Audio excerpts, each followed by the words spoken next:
നഷ്ടപ്പെട്ട നക്ഷത്രങ്ങളുടെ രാജ്യം. ഒരു കാലത്ത് ലൂമ എന്ന ശാന്തമായ ഗ്രാമത്തിൽ മീര എന്നൊരു കൗതുകകരമായ പെൺകുട്ടി താമസിച്ചിരുന്നു. എല്ലാ രാത്രിയും നക്ഷത്രങ്ങളെ കാണാൻ അവൾ ഇഷ്ടപ്പെട്ടിരുന്നു. നക്ഷത്രങ്ങൾ ലോകത്തെ സംരക്ഷിച്ച പുരാതന രക്ഷാധികാരികളുടെ വിളക്കുകളാണെന്ന് ഗ്രാമവാസികൾ പറഞ്ഞു.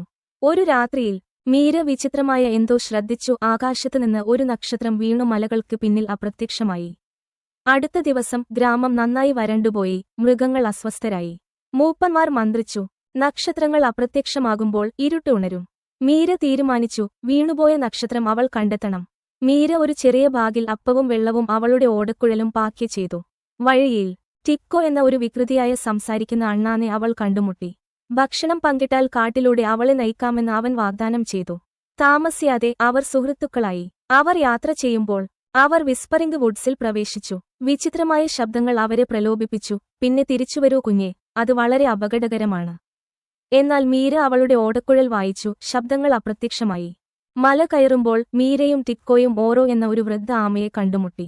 അവൻ അവരോട് സത്യം പറഞ്ഞു. ആകാശം ഭരിക്കാൻ ആഗ്രഹിക്കുന്ന ഷാഡോ രാജാവാണ് നക്ഷത്രങ്ങളെ മോഷ്ടിച്ചത്.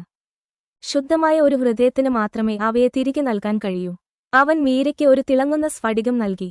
ഇത് നിങ്ങളെ ഇരുട്ടിൽ നയിക്കും. ഷാഡോ രാജാവിന്റെ ദേശത്തേക്ക് കടന്നപ്പോൾ എല്ലാം നിശബ്ദവും ചാരനിറവും നിർജീവവുമായിരുന്നു. തിളങ്ങുന്ന നക്ഷത്രങ്ങൾ നിറഞ്ഞ കൂടുകൾ ഓരോന്നും ദുർബലമായി മിന്നിമറയുന്നത് മീര കണ്ടു. ഷാഡോ രാജാവ് പ്രത്യക്ഷപ്പെട്ടു. ഉയരമുള്ള കറുത്ത വസ്ത്രം ധരിച്ച തീജ്വാലയുള്ള കണ്ണുകളോടെ. ഈ നക്ഷത്രങ്ങൾക്കായി നിങ്ങളുടെ ജീവൻ എന്തിനാണ് പണയപ്പെടുത്തുന്നത്? എന്നോടൊപ്പം ചേരൂ, ഞാൻ നിങ്ങൾക്ക് ശക്തി നൽകും. മീര ഉറച്ചുനിന്നു. നക്ഷത്രങ്ങൾ നിങ്ങളുടേതല്ല, ലോകത്തിന്റേതാണ്. അവൻ ചിരിച്ചുകൊണ്ട് നിഴലുകളുടെ ഒരു കൊടുങ്കാറ്റിനെ വിളിച്ചു. മീര സ്ഫടികം ഉയർത്തി. അത് വളരെ തിളക്കത്തോടെ തിളങ്ങി. ടിക്കോയും നക്ഷത്രങ്ങളും കൂടുതൽ ശക്തമായി തിളങ്ങി. ഷാഡോ രാജാവ് മീരയെ ഇരുട്ടിൽ കുടുക്കാൻ ശ്രമിച്ചു. പക്ഷേ അവൾ അവളുടെ ഓടക്കുഴൽ വായിച്ചു. സംഗീതം പ്രകാശകിരണങ്ങളായി മാറി. നക്ഷത്രങ്ങൾ അവരുടെ കൂടുകളിൽ നിന്ന് സ്വതന്ത്രരായി മീരയ്ക്ക് ചുറ്റും വട്ടമിട്ടു. അവർ ഒരുമിച്ച് ഷാഡോ രാജാവിനെ ശൂന്യതയിലേക്ക് തിരിച്ചുവിട്ടു. ഞാൻ തിരിച്ചുവരും എന്ന് ഉറക്കെ വിളിച്ചുകൊണ്ട് അവൻ അപ്രത്യക്ഷനായി. നക്ഷത്രങ്ങൾ ആകാശത്തേക്ക് പൊങ്ങി. മുമ്പെന്നത്തേക്കാളും തിളക്കത്തോടെ തിളങ്ങി. ഗ്രാമക്കിണർ വീണ്ടും വെള്ളത്താൽ നിറഞ്ഞു. പൂക്കൾ വിരിഞ്ഞു. മൃഗങ്ങൾ നൃത്തം ചെയ്തു.